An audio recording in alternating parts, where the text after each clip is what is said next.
നമസ്കാരം. ഓരോ ദിവസവും സിറിയയിൽ നിന്ന് പുറത്തു വരുന്ന വാർത്തകൾ മനുഷ്യ മനസാക്ഷിയെ ഞെട്ടിക്കുന്നതാണ്. അതെ, തികച്ചും മനുഷ്യത്വരഹിതമായ പ്രവൃത്തികളാണ് അവിടെ നടന്നുകൊണ്ടിരുന്നത്. അത്തരത്തിലുള്ള നിരവധി വാർത്തകളാണ് പുറത്തു വന്നുകൊണ്ടിരിക്കുന്നത്. സിറിയയിൽ വളർത്തുസിംഹത്തിന് ഭക്ഷണമായി നൽകിയിരുന്നത് മനുഷ്യമാംസമാണ്.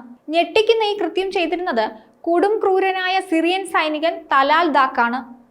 അധികാരത്തിന്റെ ബലത്തിൽ മറ്റുള്ളവരെ അടിച്ചമർത്തിയായിരുന്നു തലാലിന്റെ ജീവിതം. സ്വന്തം കാര്യം കാണാൻ എന്തു ചെയ്യാനും ഈ ക്രൂരൻ തയ്യാറായിരുന്നു. സിറിയയിലെ മൃഗശാലയിൽ നിന്ന് തലാൽ ഒരു സിംഹക്കുട്ടിയെ എടുത്തു വളർത്തിയിരുന്നു. ഈ സിംഹത്തിന് ഭക്ഷണമായി നൽകിയിരുന്നത് മനുഷ്യമാംസമാണ്. ജയിലിൽ തടവുകാരായി കഴിഞ്ഞിരുന്നവരാണ് സിംഹത്തിന് ഭക്ഷണമാകാൻ വിധിക്കപ്പെട്ടവർ. ദിവസവും നൂറുകണക്കിന് തടവുകാർ കൊല്ലപ്പെടുന്നതിനാൽ തലാലിന്റെ വളർത്തു സിംഹത്തിന് ഒരിക്കലും ഭക്ഷണത്തിന് ബുദ്ധിമുട്ടുണ്ടായിരുന്നില്ല.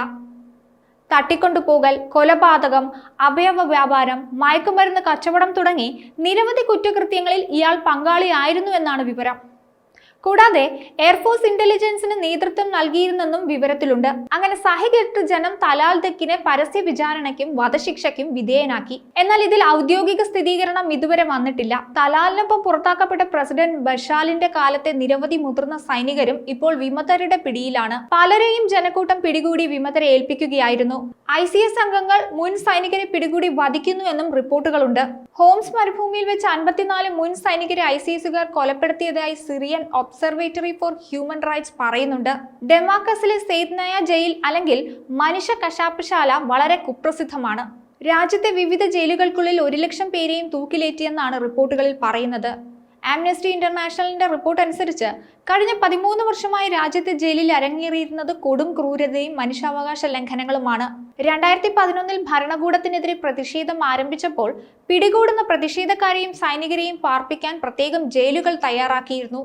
ക്രൂരതയുടെ ഒരുപാട് കഥകളുണ്ട് ഈ ജയിലുകൾക്ക് പറയാൻ. ബഷാറിന്റെ ഭരണകാലത്ത് പുരുഷന്മാരും സ്ത്രീകളും അടക്കം ആയിരക്കണക്കിന് ആളുകളാണ് സെയ്ദ്നിയ ജയിലിൽ തടവിലാക്കപ്പെട്ട് പീഡിപ്പിച്ചത്. ചെറിയ ഭൂഗർഭാറകളിൽ ആവശ്യത്തിന് ഭക്ഷണം കിട്ടാതെ സൂര്യപ്രകാശം പോലും കാണാതെ വർഷങ്ങളോളം കഴിഞ്ഞ തടവുകാരുണ്ട്. ബഷാറിന്റെ സേന പിടിച്ചു വലിച്ചു കൊണ്ടുപോയ ഭൂരിഭാഗം പേരിൽ പലർക്കും എന്തു പറ്റിയെന്ന് ഇപ്പോഴും ജനങ്ങൾക്കറിയില്ല. പലരും ക്രൂര പീഡനങ്ങൾക്ക് വിധേയരാക്കപ്പെടുകയും കൊല്ലപ്പെടുകയും ചെയ്തുവെന്നാണ് കരുതുന്നത്. അതിൽ ചിലർ മാത്രമാണ് വിമതസേന മോചിപ്പിച്ച് പുറത്തു കൊണ്ടുവന്നത്. ജയിലിൽ 2 തടങ്കൽ കേന്ദ്രങ്ങൾ ഉണ്ടായിരുന്നു. ഓരോ കേന്ദ്രത്തിലും 10,000 മുതൽ 20,000 വരെ ആളുകളെ ഉൾക്കൊള്ളാൻ കഴിയും. റെഡ് ബിൽഡിംഗിൽ കൂടുതലും 2011 ആഭ്യന്തര യുദ്ധം ആരംഭിച്ചതിന് ശേഷം അറസ്റ്റിലായവരാണ്. വൈറ്റ് ബിൽഡിംഗിൽ രാജ്യദ്രോഹികളായി കണക്കാക്കിയവരെയും സൈനികരെയുമാണ് പാർപ്പിക്കുന്നത്. ബഷാറിന്റെ ഭരണകാലത്ത് നിരവധി സ്ത്രീകളെ ലൈംഗിക അതിക്രമത്തിന് വിധേയരാക്കുകയും പീഡിപ്പിക്കുകയും ചെയ്തിരുന്നു. അസുഖം ബാധിക്കുന്നവർക്ക് ഭക്ഷണവും മരുന്നും നൽകാതിരിക്കുകയും മരണത്തിലേക്ക് തള്ളിവിടുകയും ചെയ്തിരുന്നു. ഇനി വധശിക്ഷ നടപ്പാക്കുന്നതിനെ കുറിച്ചാണ്. തടവുകാരെ തൂക്കിലേറ്റുന്നതിന് മുമ്പ് തലസ്ഥാനത്തുള്ള വിചാരണ കോടതിയിൽ എത്തിക്കും. എന്നിട്ട് 3 മിനിറ്റ് മാത്രം പരമാവധി നീളുന്ന വിചാരണ. അതിനുള്ളിൽ തന്നെ വധശിക്ഷ വിധിച്ചിട്ടുണ്ടാകും. സൽക്കാരം എന്നർത്ഥം വരുന്നത് പാർട്ടി എന്നാണ് ശിക്ഷാ നടത്തിപ്പിനെ വിശേഷിപ്പിച്ചിരുന്നത്.